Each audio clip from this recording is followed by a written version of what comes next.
नमस्कार। आज हम प्रश्नोत्तर करेंगे झारखंड बोर्ड क्लास 6 हिस्ट्री का चैप्टर 6 अध्याय 6 प्राचीन राज व्यवस्था।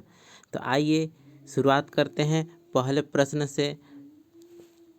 सही कथन के आगे सही का टिक करना है तथा गलत कथन के आगे क्रॉस का चिन्ह लगाइए। ठीक है। तो पहला का प्रश्न है कि महाजनपद 3 प्रकार के होते हैं। गलत। महाजनपद 2 प्रकार के होते हैं, एक होता है गणराज्य और दूसरा होता है राजतंत्र। ख प्रश्न है कि उत्तर वैदिक काल में पशुपालन का महत्व कम हो गया था। गलत, बल्कि पशुपालन का महत्व बढ़ गया था। ग प्रश्न है कि 4 आश्रमों का विवरण सर्वप्रथम जाबालोपनिषद में मिलता है। बिल्कुल सही है।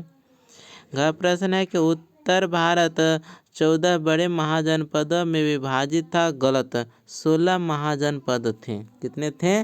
16 महाजनपद थे। बाद देखिए दूसरा प्रश्न है कि संक्षिप्त उत्तर देना है। दूसरा का प्रश्न है कि राजा अश्वमेध यज्ञ क्यों आयोजित करता था। तो आंसर होगा कि राजा अश्वमेध यज्ञ इसलिए आयोजित करता था ताकि अपनी शक्ति और साम्राज्य का विस्तार कर सके। यह यज्ञ राजसूय यज्ञ की तरह ही राजा की सर्वोच्चता को दर्शाता था। देखिए दूसरा प्रश्न है कि कुरु जनपद में कितने जन शामिल थे, उनके नाम लिखिए। तो आंसर होगा कि कुरु जनपद में प्रमुख रूप से 2 जन शामिल थे, कुरु और पांचाल। देखिए ग प्रश्न है कि महाजनपद काल में राजा किन लोगों से कर वसूल करता था। तो आंसर होगा कि महाजनपद काल में राजा किसानों यानी भूस्वामी, व्यापारियों और शिल्पकारों से कर वसूल करता था। यह कर उपज, व्यापारिक वस्तुओं और श्रम के रूप में लिया जाता था।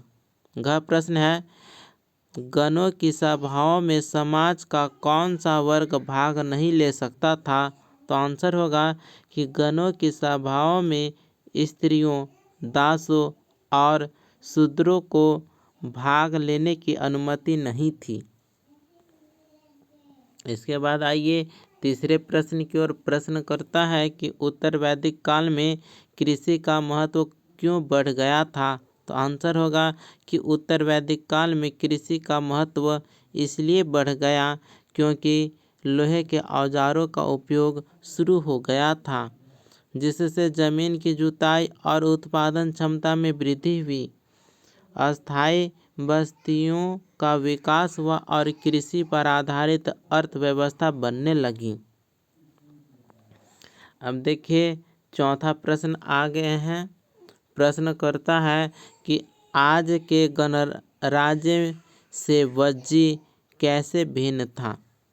तो आंसर होगा कि वज्जी गणराज्य एक संघीय शासन प्रणाली थी जिसमें अनेक कुलों के प्रतिनिधि मिलकर शासन चलाते थे, जबकि आज का गणराज्य एक संगठित लोकतांत्रिक व्यवस्था है जिसमें जनता अपने प्रतिनिधियों को चुनकर सरकार बनाती है। अब हम 5वें प्रश्न की ओर आते हैं। प्रश्न करता है कि मगध सबसे महत्वपूर्ण महाजनपद क्यों बन गया था। तो आंसर होगा कि मगध सबसे महत्वपूर्ण महाजनपद इसलिए बना क्योंकि पहला पॉइंट, इसकी भूमि उपजाऊ थी जिससे कृषि उत्पादन अधिक होता था। दूसरा पॉइंट, यहाँ लोहे के पर्याप्त भंडार थे जिससे युद्ध के लिए मजबूत हथियार बनाए जाते थे। तीसरा पॉइंट, गंगा और उसकी सहायक नदियों के कारण व्यापार और जल परिवहन सुगम था। चौथा पॉइंट, इस क्षेत्र में शक्तिशाली शासक हुए जिन्होंने सेना और प्रशासन को संगठित किया। इस प्रकार से यह चैप्टर यहीं पर कंप्लीट होता है। मिलते हैं अगले वीडियो में। धन्यवाद।